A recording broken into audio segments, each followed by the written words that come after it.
Hola, muy buenas tardes, jóvenes caficultores. Es para mí un gusto enorme estar con ustedes el día de hoy. Mi nombre es Cibele Bobadilla y voy a estar como moderadora el día de hoy en esta clase. Recordándoles que el tema a tratar de hoy será agricultura orgánica, la cual nos va a dar la conferencia el ingeniero Alex Caballero. Les recuerdo, chicos, que estamos en las plataformas de Telegram. Próximamente vamos a estar con Instagram. Estamos en Facebook vía Zoom. Recuerden que tenemos dos clases en vivo a las 2 p.m. hora Honduras y 6 p.m. Espero que disfruten de la clase del día de hoy. Es un tema muy interesante, muy importante. Siempre recuerden tomar nota de aquellas interrogantes que puedan surgir y al final de la clase se da un tiempo para poder contestar todas las preguntas que ustedes tengan y que puedan interactuar con el ingeniero Alex Caballero. Ingeniero Alex, es un gusto tenerlo con nosotros acá. Le voy a ceder la palabra. La sala es toda suya. Bienvenido.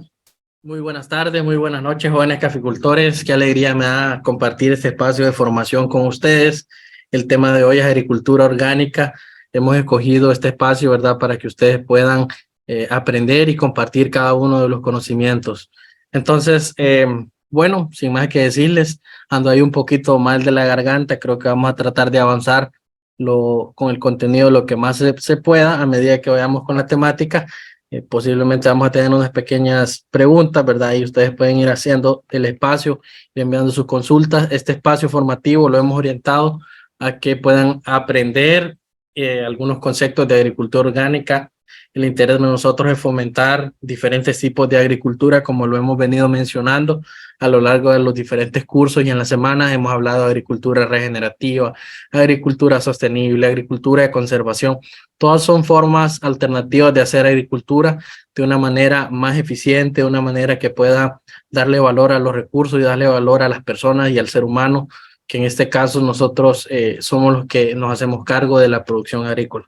En este caso tenemos tres objetivos puntuales, y el primero se basa en conocer los antecedentes de la agricultura orgánica y su orientación, es decir, esa parte conceptual de cómo surgió, hacia qué va, ¿verdad? Y paralelamente cómo se desarrolló de acuerdo a lo que fue la Revolución Verde y los cambios en la economía mundial, los cambios que hubo a nivel del aumento de la población, y eso es algo importante que hay que tenerlo en cuenta. Como segundo objetivo para el día de hoy tenemos conocer ventajas y desventajas de la producción orgánica. Siempre en todos los tipos de agricultura que estamos trabajando, en los tipos de sistemas, siempre vamos a encontrar aspectos positivos y aspectos no tan positivos, o aspectos negativos que pueden afectar o limitar la producción agrícola. En tercer punto, tenemos que identificar alternativas sostenibles para trabajar en la agricultura orgánica. ¿Por qué? Porque si bien es bonito, ¿verdad?, todo lo que vamos a hablar, la importancia del suelo, la importancia del agua, la importancia de no usar plaguicidas para que no afecte la salud de las personas, todo eso tiene que tener alguna alternativa, porque no necesariamente le vamos a decir deje de usar urea, pero no le vamos a ofrecer la alternativa, ¿verdad? Sino que la producción no se puede parar, es necesario mantener la producción, sí hay que razonar el uso de algunos productos, sí hay que cambiar por sistemas alternativos, y sí tenemos que ser más eficientes en la producción sin agotar nuestros recursos naturales y teniendo en cuenta la parte social, que es un pilar importante en los sistemas de producción agrícola. Y es por eso que vamos a comenzar hablando y definiendo lo que es la agricultura orgánica. Muchos ya habrán escuchado este concepto y ya han escuchado mencionar de qué trata, pero yo se los voy a leer un concepto que FAO nos trae. Y es que la agricultura orgánica es un sistema de producción que trata de utilizar al máximo los recursos de la finca, es decir, lo que ya tenemos, dándole énfasis a la fertilidad del suelo y la actividad biológica, y al mismo tiempo minimizando el uso de los recursos no renovables. No utilizar fertilizantes y plaguicidas sintéticos para proteger el medio ambiente y la salud humana. Son dos pilares importantes de la agricultura orgánica, lo pueden recordar bien: proteger el medio ambiente y garantizar la salud humana. Por eso existe este tipo de agricultura orgánica. La agricultura orgánica es un sistema de producción orientado a los procesos más que a los productos, sí, es un eje importante, ¿verdad? Conocer que todo el camino y la trazabilidad que tiene que ver con lo que es este tipo de agricultura, nosotros vamos a involucrarnos en procesos productivos. Entonces, desde el inicio de ese proceso productivo hasta que termine un producto destinado al consumidor, tiene que haber un proceso de trazabilidad que asegure la parte orgánica. Que este tipo de sistemas no haya sido expuesto a sistemas de producción de agroquímicos o contaminado de alguna forma.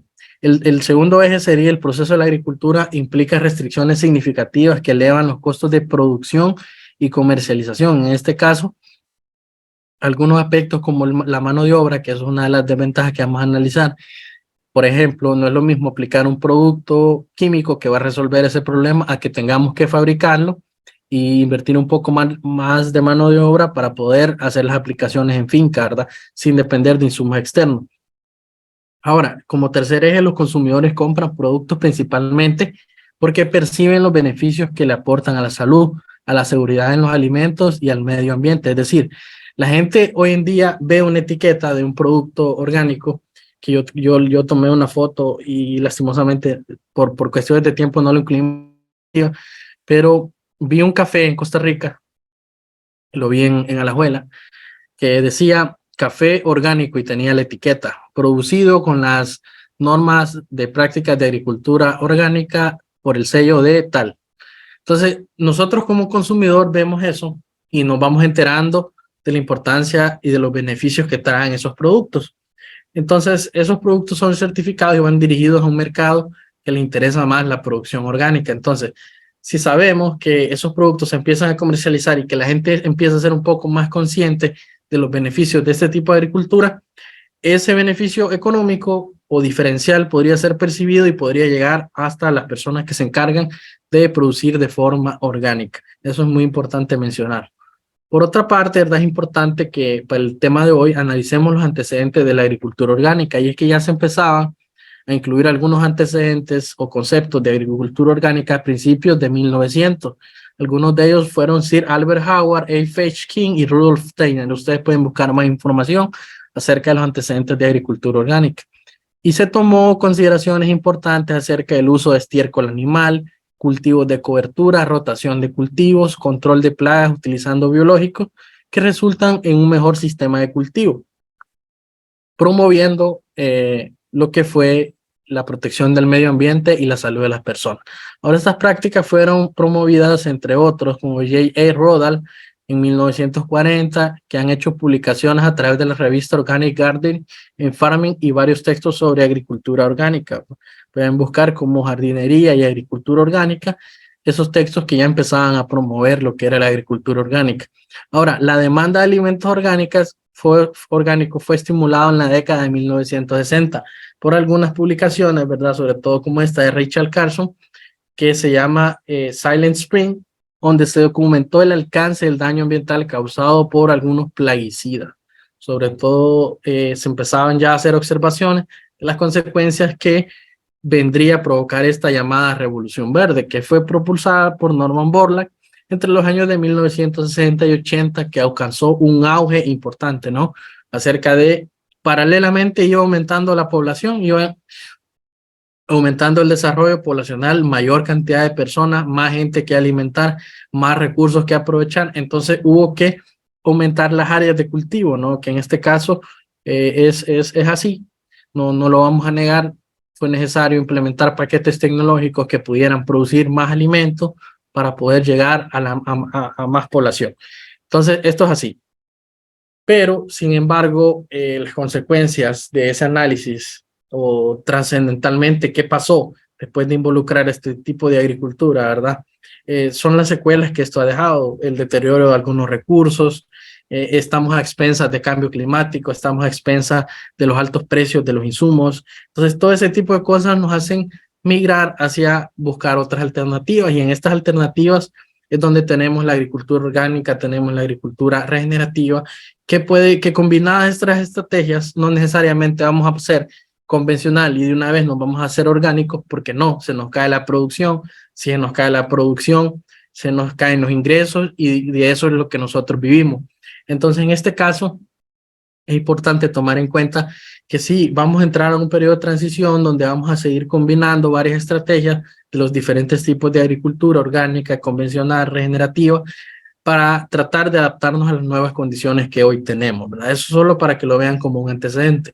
Les voy a compartir un video que para mí es uno de los pilares más importantes, que es el criterio de conservación de semillas criollas, que es parte de la agricultura orgánica, es decir, promover esa variedad genética que había antes, ¿verdad? Tradicionalmente, y que todavía algunos productores lo hacen, guardan su propia semilla y almacenan su propia semilla, esto con el objetivo y el propósito de poder mantener viable una semilla específica que es de su interés para diferentes tipos de cultivos. Ojo, no se hace con semillas que ya vienen de la hibridación, porque esto generaría segregación genética o mucha variabilidad entre los hijos que van a salir, pero sí se puede en semillas que tienen todavía una pureza ancestral y que se pueden conservar.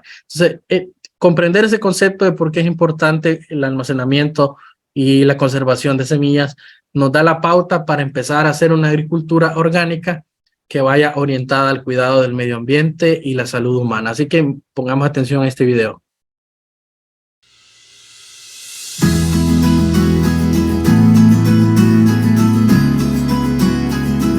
Muchos cultivos agrícolas dependen e inician a partir de semillas.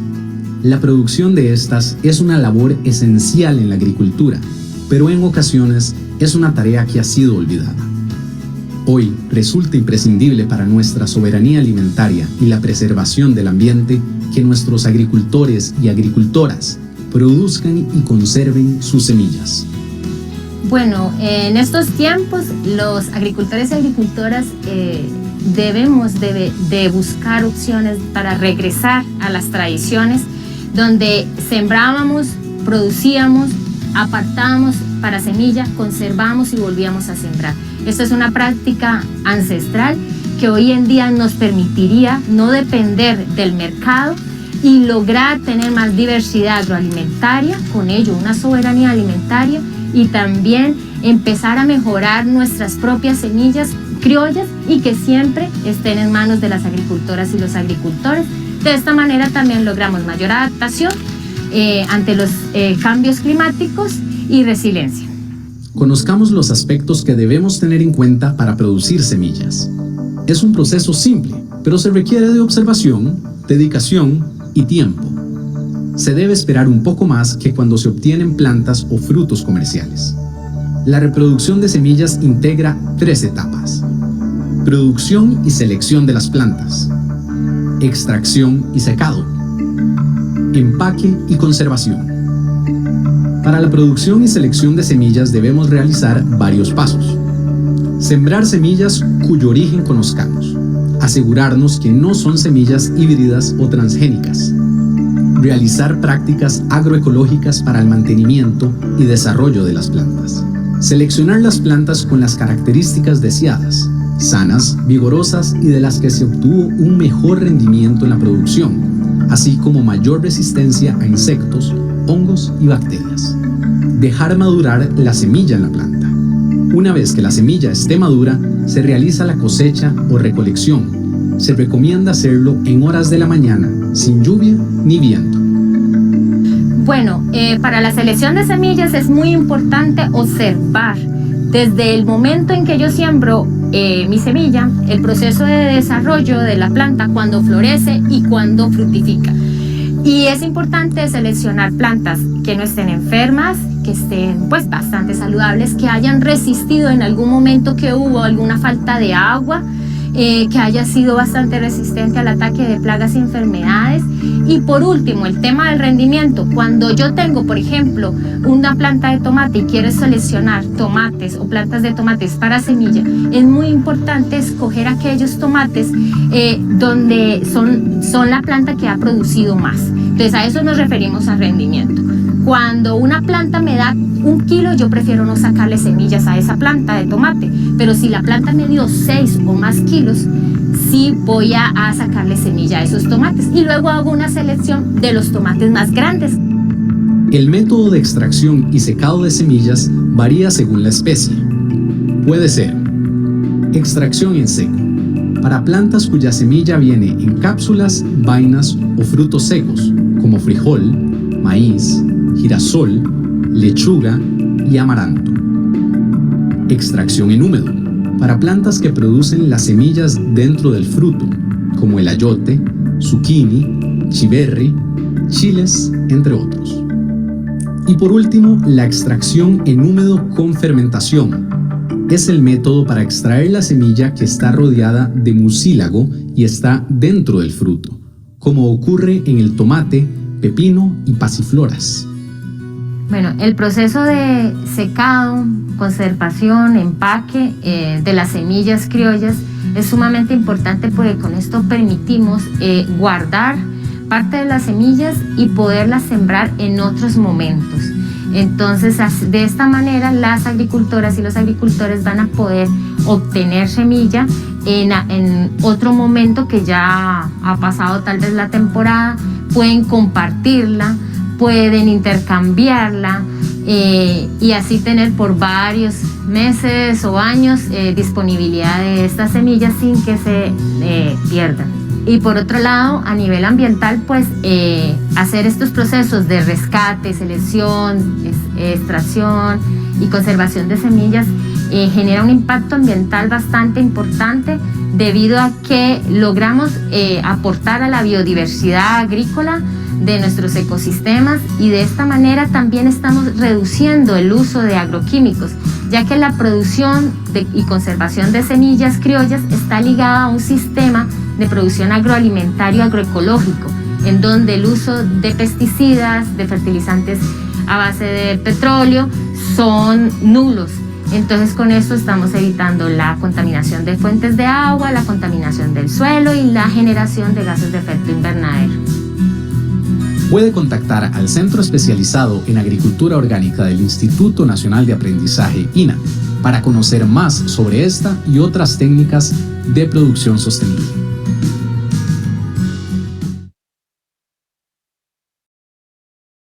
Bueno, ahí vimos un video, ¿verdad? De lo que les hablaba de la importancia de lo que es la conservación de semillas y que es parte de las estrategias o estrategias pilares y fundamentales en la agricultura orgánica.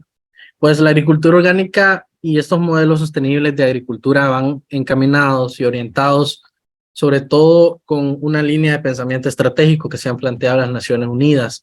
El plan de acción que hay, ¿verdad? Dentro de los objetivos se alinea muy bien con lo que es hacer agricultura orgánica, como por ejemplo empoderar a las familias para lograr una seguridad alimentaria y lograr poner fin a la pobreza. Podemos ir viendo con el tema de la soberanía y seguridad alimentaria, el hambre cero, ¿verdad? En muchos de nuestros países, lastimosamente, estamos afectados por muchas de estas cosas.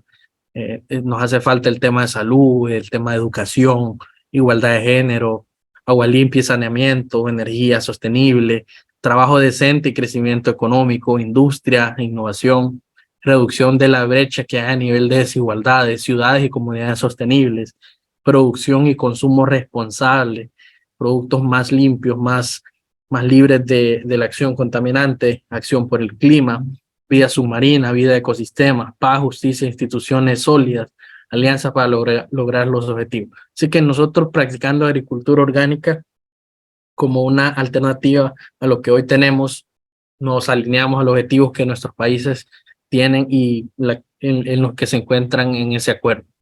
Por otro lado, tenemos el tema de agricultura de conservación, que la agricultura de conservación creo yo que es un concepto que debería estar presente y muy pendiente de todos los tipos de agricultura que nosotros manejamos, porque es un método holístico, es decir, completo, que ve la transformación productiva y social desde una perspectiva diferente, ¿verdad?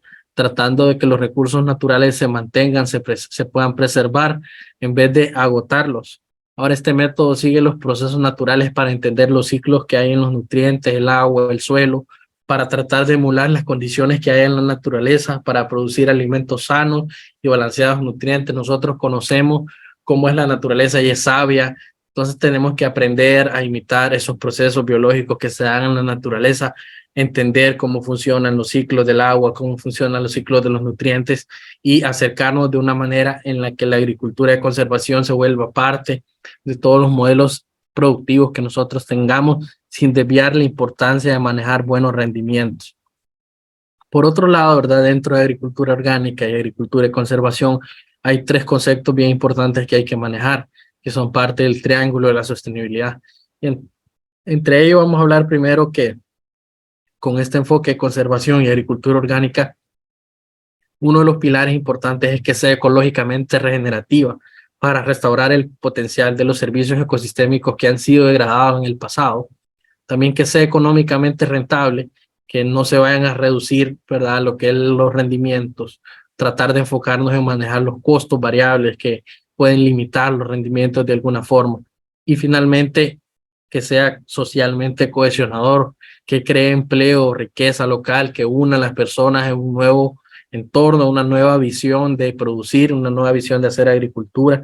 Y esto es un buen ejemplo de lo que es la asociatividad. La asociatividad permite que las personas puedan organizarse y puedan ver modelos de negocio que les permitan trabajar modelos de agricultura. Ahora, vamos a hablar acerca de por qué utilizar insumos orgánicos, por qué es importante. Yo creo que para mí el primero es fundamental, respeta la vida en general, hablando de la biodiversidad, hablando de los ecosistemas, hablando de la vida del ser humano. Creo que en eso la agricultura orgánica tiene una buena fortaleza.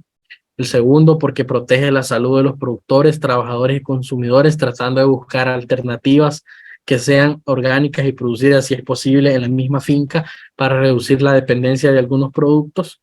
En tercer lugar, buscar recuperar las áreas y los recursos naturales de los efectos nocivos de una agricultura convencional, ¿verdad? En este caso, nosotros queremos enfocarnos en que ustedes puedan tener una nueva manera de pensar y fomentar el uso de este tipo de agricultura. No importa si es a pequeña escala, no importa si usted tiene 5 manzanas de café convencional y usted dice voy a instalar 1 o 2 o 3 tareas de agricultura orgánica para probar, para ver cómo es, cómo funciona, para tratar de utilizar otro tipo de insumos. Número 4, porque fomenta el empleo en huertos y la producción de insumos. Esto es importante porque le damos una oportunidad en el que aquí pueden incursionar más jóvenes y mujeres o niños que quieren aprender acerca de la agricultura, ¿verdad? En este caso puede ser un espacio de enseñanza, también lugares en los que se practica la agricultura orgánica. Número 5, promover el conocimiento y la sabiduría del campesino. Productores han estado 30, 40, algunos 50 años haciendo agricultura, conocen qué había antes, estuvieron en la transición de la Revolución Verde y están hoy en día viendo todas las inclemencias que tenemos, toda la problemática que estamos viviendo con cambio climático, con altos precios, con degradación de los recursos. Entonces, el campesino, el agricultor, todos ellos tienen una sabiduría que los mantiene ahí y debemos aprenderla, rescatarla y poder difundirla. Creo que eso es algo muy importante. Por otro lado, vamos a analizar a nivel de ventajas, no solo el por qué utilizar esos insumos, sino una ventaja global de la agricultura orgánica, es porque promueve la conservación del suelo, uno de los recursos importantes que tenemos en la agricultura. Número 2, porque mejora la calidad del aire, trabaja en la prevención y aporta en la solución del cambio climático, porque es sostenibilidad ambiental a largo plazo, ¿verdad? Una parcela que usted la empieza y la convierte en orgánica y usted la decide manejar orgánica el resto del tiempo y aprende a utilizar los insumos, aprende a controlar las plagas, aprende a asociar los cultivos, una parcela que se va a mantener viva por muchos años. Aprende también las ventajas de conservar el agua, hoy tan escasa, el agua hace falta para todos los procesos, si no, vean estas condiciones de sequía que tenemos ahorita, los que estamos aquí en Honduras, hemos visto que ha habido ya meses en los que no hay agua, no llueve, entonces estamos ante una problemática grave. También tenemos la protección de la biodiversidad, en eso se enfoca la agricultura orgánica, aprovechar los recursos locales, tratar de no generar mucho impacto ambiental, una estabilidad ecológica y una mejora en la salud humana. Hacia eso va la agricultura orgánica y es bueno que todos lo conozcamos. ¿Cuáles son algunas desventajas o dificultades que nosotros podemos encontrarnos en el campo de acción de lo que es la agricultura orgánica? Que los alimentos producidos orgánicamente podrían ser más caros. ¿Y eso por qué? Porque puede involucrar unas alternativas que no son tan comunes. Por ejemplo, a veces la gente está acostumbrada a eliminar las malezas o las malas hierbas de su cultivo en fácilmente ir a comprar 1 litro de herbicida, pero de repente tiene que en agricultura orgánica buscar otra estrategia, por ejemplo, invertir en mano de obra para hacer un desmalezado, y eso puede ser un poquito más costoso porque a los precios de la mano de obra como está hoy en día, ¿verdad? Entonces se complica un poco más. Y entonces posiblemente que por esa línea, analizándolo así, podría ser un poco más caro. Como segunda desventaja, riesgo de exposición a contaminantes biológicos.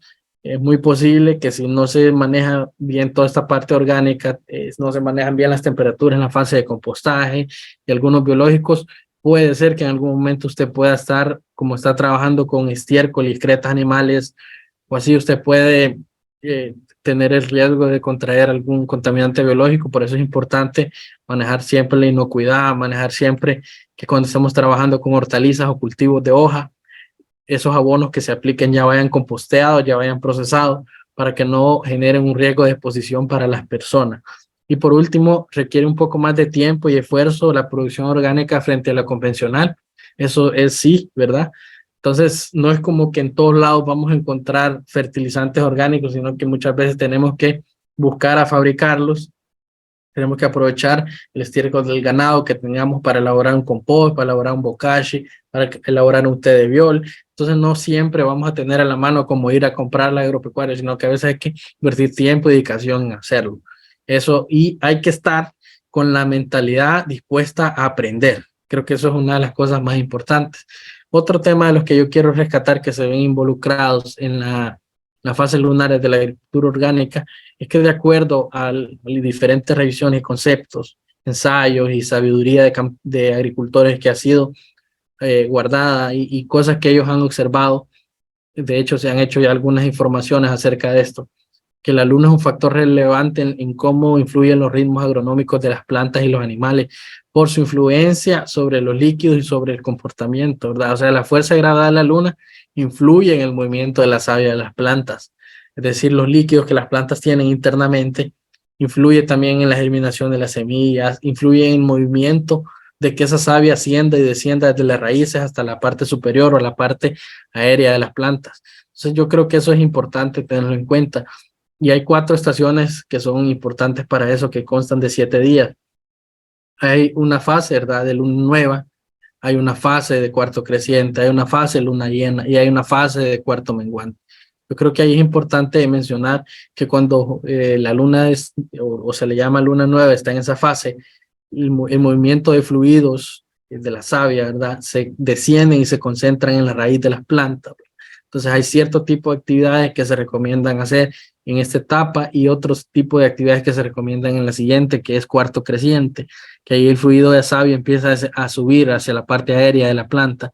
En luna llena también tenemos fluido de savia en la parte superior, que es un buen momento para hacer cosecha de frutos. Los frutos van a estar más jugosos, van a tener mayor cantidad de nutrientes, se van a sentir más carnosos, porque muchos de estos fluidos de savia se van a concentrar en la parte aérea de las plantas.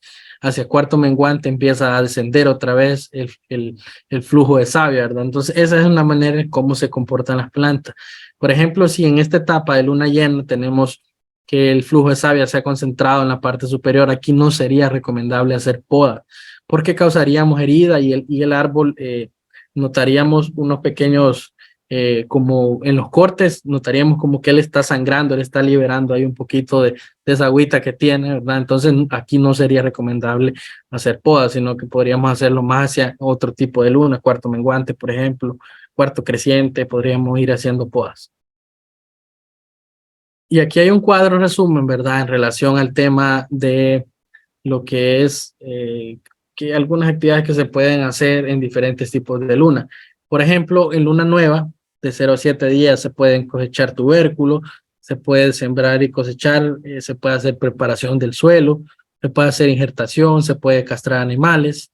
Ya hacia cuarto creciente podría hacerse podas, siembras de grano, fertilización orgánica, que también se puede hacer siembra de banano, de papaya, por ejemplo, por mencionar algunas cosas que la gente ha hecho. En luna llena se puede hacer trasplante de algunas plantas, se puede hacer siembra de algunas curvitáceas, de algunos tubérculos, se puede, y hacia luna cuarto menguante podríamos hacer siembra de germinación de semillas que tienen germinación temprana, cosechar café. Aquí es bien importante que en esta de cuarto menguante se haga el aserrado de árboles maderables, se haga el aprovechamiento y la cosecha de bambú. Esto porque trataríamos de que la madera no concentre tanto fluidos de savia, ¿verdad? Eso es importante mencionarlo. Algunos han dicho que sí, otros han dicho que no. Entonces, depende de la experiencia de cada uno. Ahora les quiero comentar acerca un poquito de cómo está la agricultura orgánica en Honduras o cómo había estado. Seguramente esto está en constante cambio. Al menos más de 2.000 productores están cultivando cerca de 20.000 o más hectáreas con agricultura orgánica, es decir, sin usar plaguicida. Ahora, la técnica tiene que ver, ¿verdad?, cómo se involucran más personas que quieran trabajar en el campo, así como jóvenes y mujeres que estén interesadas en aprender un poco más de agricultura, y la agricultura orgánica sirve para ver esa parte, ¿verdad? Entonces es muy importante tenerlo en cuenta. Ahora, según informaciones de SENASA, ¿verdad?, el Servicio Nacional de Sanidad Agropecuaria en Honduras, hay más de 2.000 productores orgánicos, hay 26 procesadoras y comercializadoras que poseen al menos 72 cooperativas y agencias certificadoras. Eso es importante tenerlo en cuenta, ¿verdad?, que más gente se está involucrando en el tema de agricultura orgánica, ¿verdad? Entonces es importante tenerlo en cuenta que la descomposición de la materia orgánica sufre un proceso. Generalmente los residuos frescos se ven de esta forma y tienen un peso, hablando de materia orgánica fresca. Aquí podemos estar hablando desde residuos de cocina hasta pulpa de café y cualquier otro producto que vaya a pasar por un proceso de degradación o descomposición. Ese proceso de descomposición funciona cuando ya se encuentran todos los residuos apilados. Los microorganismos presentes en esta materia empiezan a hacer normalmente sus funciones de alimentación y respiración y empiezan a consumir parte del carbono, parte del nitrógeno que se encuentra, y esto va reduciendo su tamaño, va reduciendo su peso, hasta que prácticamente vamos a tener una mezcla que se parece a una tierrita. Se ve que el residuo ya se estabilizó, ya pasó por ese proceso de descomposición en el que se alcanzan altas temperaturas, y es por eso que alguna gente siempre consulta, bueno, ¿y puedo aplicar la pulpa de café fresca? ¿O puedo aplicar el estiércol de ganado fresco? Bueno, mi recomendación es que siempre todo pase por un proceso de descomposición o un proceso de degradación. ¿Por qué? Porque en este proceso de llegar de esta fase a esta fase, hasta que prácticamente es tierrita, ya se puede aplicar, se alzan o se elevan temperaturas producto de la respiración de los microorganismos, que esto puede afectar un poco las raíces de su cultivo. Entonces, mejor procéselo aparte, tenga un área donde solo se hacen abonos orgánicos. Cuando ya pase el periodo de tiempo, que puede ser entre 1 a 3 meses, 6 meses o 9 meses, dependiendo del volumen de material que usted tenga. Es decir, si usted tiene una pila grande de residuos orgánicos, va a tardar un poco más que eso se descomponga. También depende de qué tipo de residuos son. Si esa pulpa de café además tiene hojarasca, tiene un poco de acerrín o virutas de madera, va a costar un poco más. Entonces depende del tipo de residuo que esté utilizando. Este sería como el diagrama del tiempo en el que avanza el proceso de descomposición de la materia orgánica. Primero hay una fase mesofílica que dura de 2 a 5 días, luego hay una fase termofílica de 1 a 3 semanas. Estos son periodos variables. Luego vuelve otra fase mesofílica de 2 a 5 semanas, y finalmente hay un periodo de maduración, es decir, donde ya el material se empieza a estabilizar. Entonces tenemos ese conjunto de materia orgánica, como lo vimos en la primera foto, que estaba fresco, puede ser residuos de cocina o estiércol o pulpa de café, etcétera. Eso empieza a alcanzar una alta temperatura por la acción de los microorganismos que se encuentran ahí, hongos y bacterias, que empiezan a degradar el azúcar y los aminoácidos presentes. Esto gana una temperatura de 50, 60 hasta 75 grados y llega a la fase termofílica, que es la fase más fuerte, donde incluso se eliminan ceras, polímeros, hay degradación de hemicelulosa, celulosa, hay degradación un poco de esos materiales que son como más duros. Entonces ahí en esa fase del compostaje es donde se alzan esas temperaturas y mueren las semillas, y mueren algunos patógenos que son infecciosos para la salud humana, sobre todo algunos patógenos que vienen de los estiércoles, como por ejemplo la E. coli o la salmonela, que podrían venir de estiércoles, y que esos son los que son peligrosos para la salud de las personas. Entonces, en este caso se van eliminando con esas altas temperaturas, luego bajamos la curva nuevamente porque hay un descenso en lo que es la acción de los microorganismos, ya se va reduciendo. Aquí podemos ir viendo que el aspecto va cambiando, los olores no son tan agradables en algún punto, entonces hay que agregarle agua para mantenerse así, y vamos hacia la fase de maduración. En la fase de maduración es importante mencionar que puede pasar un periodo de 1, 2, 3 o más meses, dependiendo de la cantidad de residuos que usted tenga. Esto va a finalmente estabilizarse y va a andar en un pH entre 7 o mayor. Entonces, eso. Y este es otro diagrama, más o menos, de los diferentes procesos que pasa la materia orgánica fresca. Tiene compuestos aromáticos, tiene compuestos olfáticos. Entonces, estos compuestos simples o compuestos complicados pasan por diferentes procesos, como la humificación, la oxidación, la polimeración, y eso finalmente pasa por diferentes etapas, ¿verdad? Y nos conduce a la obtención de ácidos fúlvicos o ácidos húmicos de la materia orgánica, que estos ácidos cumplen una función en la estructuración de los suelos por el aporte del carbono. Bueno, ahora vamos a cumplir con el tercer objetivo de la clase de hoy también, ¿verdad? Para generarles espacio a ustedes que nos puedan enviar sus consultas más adelantito. Y es que hay alternativas de uso orgánico, y solo se las voy a mencionar unas que otras. Mañana van a profundizar bastante con la clase de preparados orgánicos con el ingeniero Julio. Entonces, me gustaría mencionarlo. Los abonos orgánicos, muy conocidos, compost y bokashi, que ustedes ya los conocen, son sustancias que están constituidas por desechos de origen animal, vegetal o mixto, que se le añaden al suelo con el objeto de mejorar sus características físicas, biológicas y químicas, ¿verdad? Entonces, ¿qué pueden ser estas alternativas de uso orgánico, o a partir de qué podemos instaurar lo que sería un abono orgánico? Podemos elaborar un abono orgánico a partir de residuos de cosecha, de cultivos para abonos verdes, principalmente leguminosas fijadoras de nitrógeno. Hay algunas conocidas como la clotararia, la canavalia, que se utilizan. Entonces, ahí las pueden buscar. Hay restos orgánicos de la explotación agropecuaria, por ejemplo, el estiércol o el purín, que también se utilizan en la elaboración de abonos orgánicos, y restos orgánicos de productos agrícolas, como desechos domésticos, en este caso, incluida la basura de las viviendas, y algunas excretas se utilizan para elaboración de abonos orgánicos. Por otro lado, tenemos otra opción, que es el cultivo y manejo de microorganismos de montaña. Básicamente, esto se elabora de las comunidades en las que se puede tomar estas colonias de microorganismos, ¿verdad? Utilizando materia prima. En este caso serían esos microorganismos que están inoculados en la microflora y microfauna balanceada de un ecosistema sano que no tiene presencia de plaguicidas, y sirve como un activador biológico de los suelos, favorece y estimula el comportamiento radicular en las plantas, y algunos sirven de acción contra las plagas y enfermedades. Ahora, en síntesis, podemos decir, o a manera de resumen, podemos decir que estos microorganismos de montaña sirven como un activador en diferentes procesos biológicos digestivos del agroecosistema, devolviéndole la capacidad, ¿verdad?, de poder interactuar con otros microorganismos que se encuentren ahí.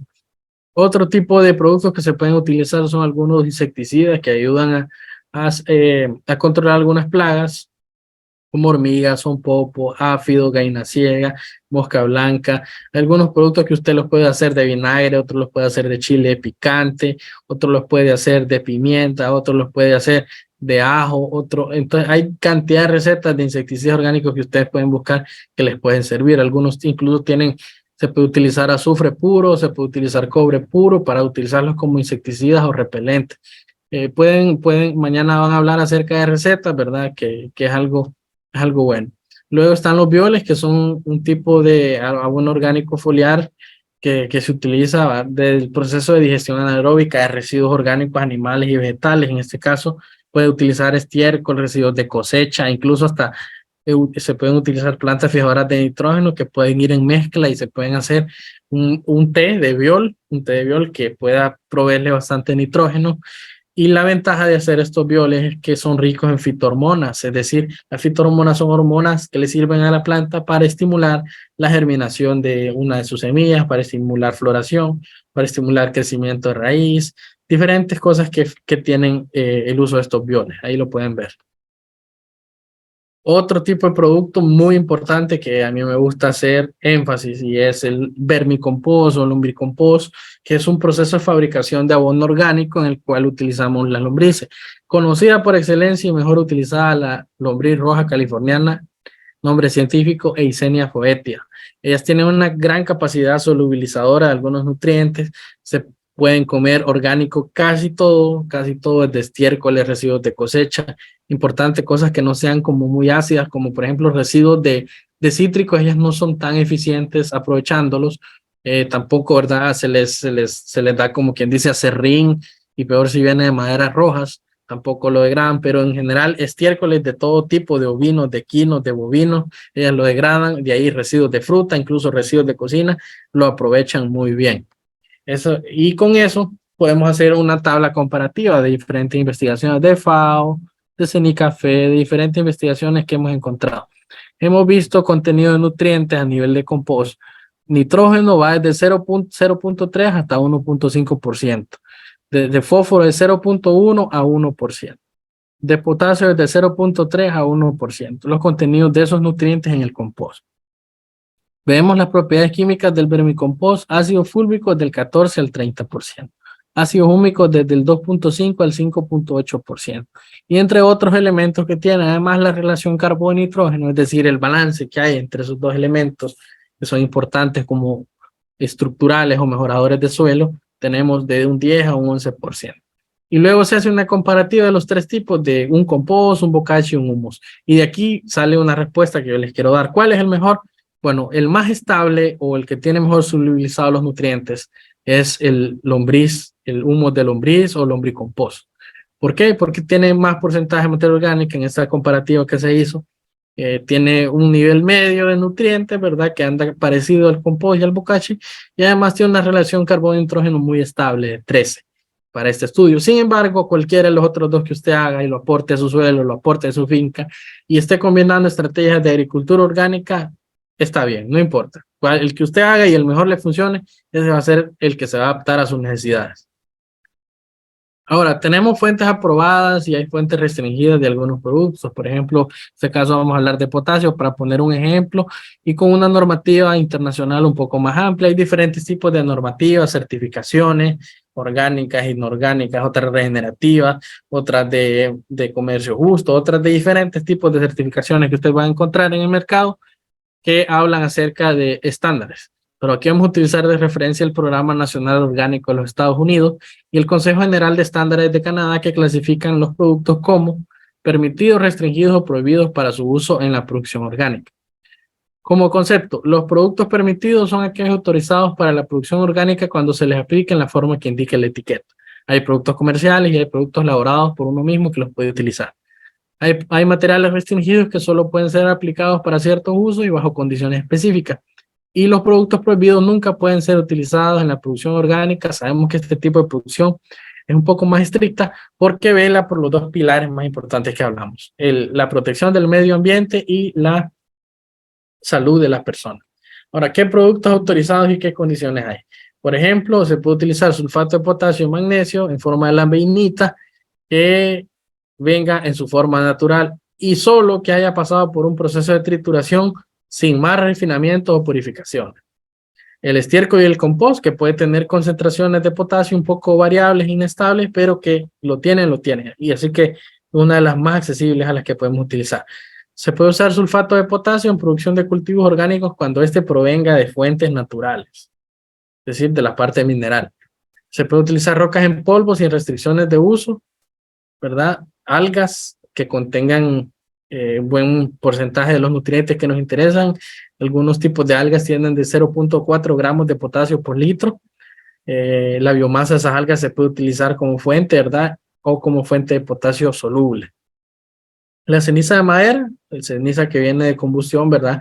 Ha sido una de las primeras fuentes de fertilizantes orgánicos utilizados antiguamente por las personas. Entonces este material lo que tiene es una variabilidad en el contenido de nutrientes que puede presentar. Puede tener calcio, puede contener un poquito de magnesio, un poquito de potasio, pero en condiciones muy, muy inestables. Bueno, esa ha sido mi presentación el día de hoy y estamos atentos a las consultas.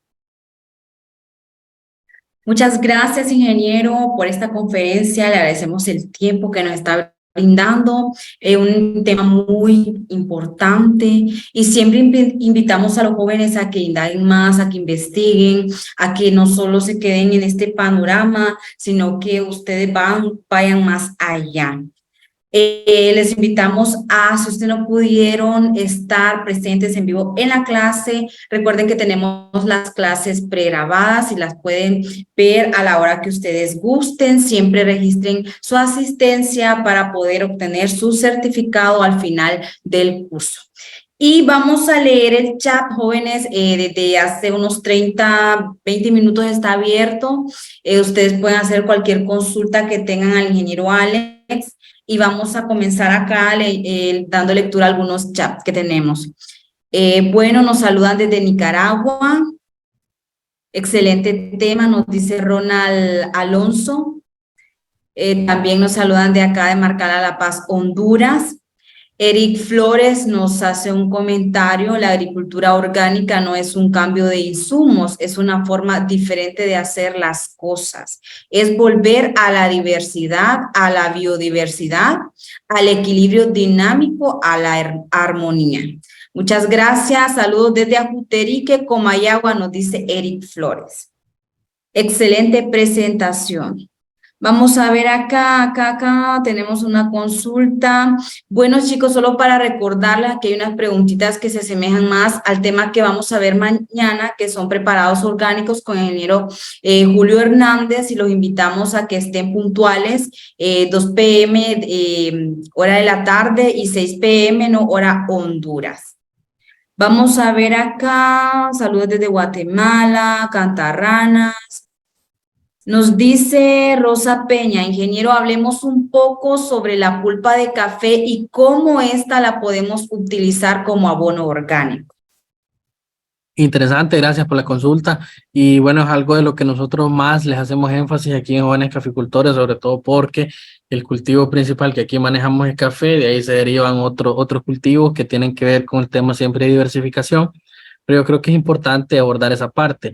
El tema de la pulpa de café sirve para que nosotros podamos adaptarnos a producir estos abonos orgánicos, ya sea por lombricompost, como lo hablamos, ya sea que aprovechemos los lixiviados que resultan del proceso de descomposición de la materia orgánica, y para que aprendamos a manejar los residuos sólidos, ¿verdad?, provenientes de los subproductos del café. En este caso, la pulpa extrae cierta cantidad de nutrientes en la cosecha, ¿verdad? Entonces, lo lógico sería que podamos devolver esa pulpa en forma de un abono orgánico procesado. Siempre les recomendamos que lo apilen, hagan pequeñas pilas, pueden ser pilas de 1,5 metros de alto, ¿verdad? Hablando con respecto al suelo, la altura, y puede ser una pila de 2 metros de ancho, por ejemplo.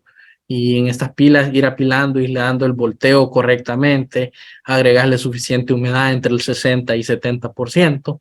Sí puede agregar levaduras o microorganismos de montaña o otro tipo de microorganismos que puedan mejorar o acelerar la descomposición, también lo puede hacer. Entonces, esta es una bonita experiencia con el tema de abonos orgánicos. Generalmente nosotros siempre lo estamos haciendo en mi casa con mi papá. Estamos preparando un vivero de parainema para plantar este año, y la mitad del sustrato nosotros lo procesamos de... ¿Qué ingredientes le pusimos? Le pusimos pulpa de café, le pusimos estiércol de ganado, y tenemos ganado, le pusimos levadura, le pusimos melaza, le pusimos estiércol de caballo también, le pusimos residuo de frijol, y todo eso prácticamente en 3 meses se convirtió en un buen abono orgánico que lo vamos a aplicar como parte del sustrato del vivero. Así que es una gran alternativa al uso de la pulpa de café. Muchas gracias, ingeniero. Tenemos una pregunta aquí en Facebook y nos preguntan, bueno, tengo una consulta. El emplear algunas prácticas de la agricultura orgánica en diversos cultivos propicia el interés de compradores internacionales. ¿Qué opina usted, ingeniero? Sí, de hecho era algo que yo mencionaba dentro de los 3 ejes de la agricultura orgánica, y es que la gente se ve atraída hoy en día por el cuidado de la salud, por el cuidado del medio ambiente, por un pago justo hacia los agricultores. Entonces, la agricultura orgánica tiene esa ventaja, ¿verdad?, que puede ser una línea de mercado interesante. Excelente. Tenemos otra pregunta. Buenas noches. Tengo una duda. ¿Cómo promueve la agricultura orgánica a mejorar el suelo? Interesante, ¿no? La agricultura orgánica tiene que ver con todo esto que nosotros hacemos para tratar de incorporar porcentajes de materia orgánica. Cuando usted hace un análisis de suelo, y lo hablamos en la clase anterior, el análisis de suelo debería dar lo óptimo o por lo menos lo ideal en un 5%, pero lastimosamente muchos de nuestros suelos andan muy bajos, ¿verdad? Porque de repente se cultiva café o otro cultivo a pleno sol, no hay cobertura ni vegetal ni cobertura seca, no se aplica mucho abono orgánico, entonces andan menos del 1% o apenas el 1%. Entonces tratemos de incrementar esos niveles de materia orgánica en el suelo, y esta materia orgánica, a medida que se va incorporando en el suelo, va formando parte de la estructura y de los agregados que hay en el suelo. Entonces, ¿a qué ayuda? A retener más humedad, ayuda a que incremente la población de microorganismos y se mantengan vivos ahí. Entonces, todo eso tiene que ver con las acciones positivas que hacemos para mejorar nuestro suelo. Muchas gracias, gracias. Seguimos dándole lectura al chat y es que tenemos varias personas que nos están saludando de diferentes partes del mundo. Nos envían bastantes saludos desde Bolivia, Colombia, varias felicitaciones. Bueno, tenemos bastantes espectadores de Colombia. Saludos desde Panamá. Y vamos a ver acá, excelente tema, ingeniero. Efecto planta, vamos a ver acá. Muy bueno desde Nicaragua, muchas gracias. Saludos desde Colombia. Que compartan algunos. Aquí nos comentan de que sería bueno que compartamos algunos documentos por el chat de WhatsApp o que estén en algún lugar para descargar. No se preocupen, nosotros podemos enviar material educativo, ¿verdad? Pero las presentaciones no, como tal no. Excelente, saludos desde Bolivia. ¿Alguna experiencia abonando a base de agua, miel, café? Eso es bien interesante, ¿verdad? Porque de hecho yo tuve la experiencia, y no solo hacerlo en café, ¿no? O sea, yo tuve la experiencia de probar aguas mieles en pasturas para ganado. ¿Por qué? Porque las aguas mieles tienen una carga de energía interesante, una carga de nutrientes que se pierde, ¿verdad? Si en este caso no lo aprovechamos, y que incluso llegan a contaminar las aguas que se encuentran, por ejemplo, quebradas o ríos. Entonces, podemos utilizar, la verdad, en café, una recomendación importante, diluirlo diluirlo en un agua, ¿verdad? O sea, si tenemos lagunas de oxidación o lagunas de sedimentación, generalmente se construyen tres. La primera laguna, ¿verdad? A la que llega el agua que lleva mucha carga orgánica o va bien concentrada. Luego está una segunda laguna en la que se filtra, a veces es por gravedad o por tubería, y luego hay una tercera laguna. Entonces, ha pasado por un proceso de remoción de lo que es la cantidad de concentración que lleva de agua miel. Entonces, la última agua que llega un poco más limpia. Entonces, esa agua la puede utilizar usted y reciclarla y utilizarla como riego en el café. O si no, si es un agua que viene de la primer agua miel, entonces lo que usted puede hacer es diluirla con un poco más de agua y aplicarla. En pasturas lo puede aplicar directamente, ¿verdad? Puede utilizar una manguera, llenar un barril y puede hacer las aplicaciones por aspersión. No va a haber ningún problema. Esto le va a ayudar también a mejorar su suelo, cosa que yo ya lo probé y me funcionó. Gracias, ingeniero, por contarnos sus experiencias para que los muchachos puedan obtener un poquito más de conocimiento. Vamos a dar lectura a un mensaje de Walter. Nos dice, la ventaja de usar producto orgánico es que se le da mayor protección al suelo. Y también lo que se produce es un producto de calidad. Está muy bien su comentario, Martín Franquis. Buenas tardes, ingeniero. ¿Con qué debemos de contar para poder hacer un compost, bocachi o lombricompost? Me refiero a las condiciones ambientales. Muchas gracias, ingeniero. Muchas gracias. Bueno, las condiciones ambientales siempre tienen que ver con el manejo en general. Primero es que nosotros estamos ubicados en una zona de trópico y subtrópico. Generalmente en algunas zonas donde el compost no se da bien, es en zonas donde las temperaturas, las condiciones de temperatura o de humedad son muy altas. Por ejemplo, hay algunas zonas que es muy frío, menor a 5 grados centígrados, que pueden ser zonas muy altas. Me imagino yo que zonas arriba de 2.500 metros, zonas que hace demasiado frío. Entonces las bacterias y los microorganismos empiezan a trabajar un poco más lento. Entonces el tiempo con los que se hace un compost es más complicado. Pero en general las condiciones óptimas que nosotros tenemos de temperaturas de 20 grados en la noche, de 30 a 35 grados en el día, que es trópico como tal, que tenemos condiciones de verano, que tenemos un invierno. Generalmente sí se puede hacer un compost normalmente. Lo que yo les recomiendo es si usted va a hacer ya producción o va a tener una biofábrica o una compostera, usted acondiciona una pequeña área donde no se le moje. Y si no puede acondicionar un área con techo para procesar ahí los productos, entonces acondicione y consiga plástico y tape los compost que haga. Tápelos y protéjalos de la lluvia, porque así usted le va a agregar el agua que usted requiere, ¿verdad? Más o menos de humedad, un 60-70%, más o menos temperaturas ambientales de 20, 25, 30, 35 grados, está bien. Los microorganismos trabajan bien. Condiciones que sean, ¿verdad? Tratar de evitar que el compost sea como un área controlada, ¿verdad? No como que yo lo manejo ahí, lo dejo a la intemperie y dejo que le caiga la lluvia, el sol y todo, sino que se me va a atrasar el proceso de elaboración de productos orgánicos. Hay que mantener un control. Muchas gracias, ingeniero. Nos hacen una pregunta, Ronald Alonso. ¿Qué es mejor, invertir tiempo en agricultura orgánica o invertir dinero en agricultura química? ¿Qué comentario nos puede dar usted acerca de eso? Yo digo que es un comentario bastante interesante, un poquito radical, sí. Gracias, Ronald, gracias por su comentario, pero tiene mucha relación con lo que hablábamos, ¿no? O sea, si lo vemos desde ese punto, agricultura orgánica nos permite que nosotros nos involucremos más con los procesos del suelo, con la vida, que aprendamos a manejar y a invertir bien los recursos de agua, a proteger la biodiversidad.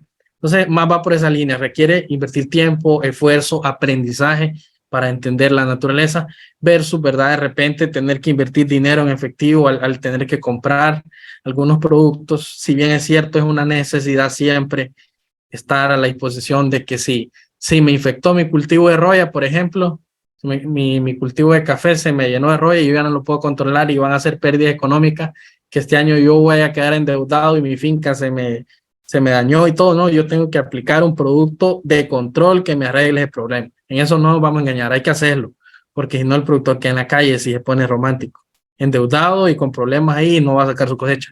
Quizá en ese momento hay que ser bien radicales y comprar un producto y aplicar.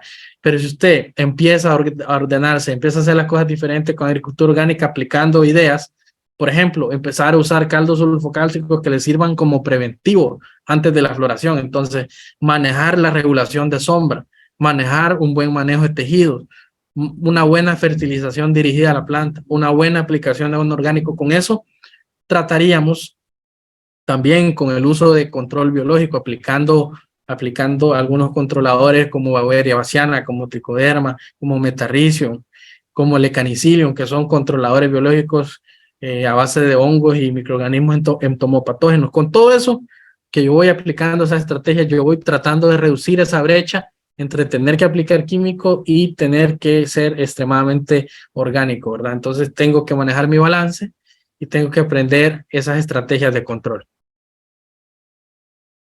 Bueno, ingeniero, se nos está acabando el tiempo y vamos a dar la oportunidad aquí en el público. Si alguien gusta hacer una pregunta en este momento de forma directa, en vivo, le vamos a dar la participación. Solo tienen que levantar el icono de la manito para poderle dar la palabra. Si no, pues esto sería todo, pero vamos a dar un tiempo a ver si hay algún valiente, alguien que quiera hacer alguna consulta. Mientras quizás aparece la persona, vamos a dar lectura aquí en el chat a Juana María Membreño. Excelente tema. Este año estoy procesando mi pulpa de la cosecha. Agregué estiércol de vaca, gallinaza, hojas secas, tierra de sonpopos, cepas de banano picado, cal. Estoy en proceso, llevo un volteo. Gracias por la información. Bueno, ingeniero, creo que no hay una consulta al aire, entonces damos por finalizada la clase. Muchísimas gracias por el tiempo que estuvo con nosotros compartiendo. Le cedo la palabra para que se pueda despedir de los jóvenes. Chicos, siempre los invitamos. Este es la segunda transmisión que hacemos a las 6 p.m. hora Honduras. Gracias, ingeniero. Feliz noche a todos. Bueno, muy buenas noches a todos. Aquí hay un comentario interesante. Melvin Valladares pregunta si la agricultura orgánica sería capaz de controlar la demanda de alimentos debido al aumento poblacional del mundo. Pues miren, todas estrategias de agricultura que les hemos mencionado, agricultura de conservación, regenerativa, orgánica, son estrategias para que nosotros nos vayamos alineando y vayamos luchando contra todas las adversidades que tenemos hoy en día, cambio climático, crisis económica por fertilizantes, costos en el transporte, costos, o sea, todo eso al final, todo lo que sea bueno para el planeta, todo lo que sea bueno para el productor, creo que es algo que lo debemos de tener en cuenta y no verlo como una rivalidad, como orgánica versus convencional o versus regenerativo, no. Todo lo que sea bueno para el planeta, para el productor y para nosotros, que sabemos que ya qué es lo bueno y qué es lo malo, entonces tomemos lo bueno, aprendamos de lo que hicimos mal en el pasado y transicionemos hacia una agricultura más ecológica, más eficiente. No vamos a dejar de producir porque si no se nos muere la gente de hambre. Todos los días hay una meta de producción, todos los días hay gente nueva, todos los días hay consumidores. Pero hagamos las cosas bien, aprendamos de la naturaleza y que sea un éxito todo nuestro trabajo. Así que muy buenas noches, que Dios les bendiga y nos vemos en las próximas clases.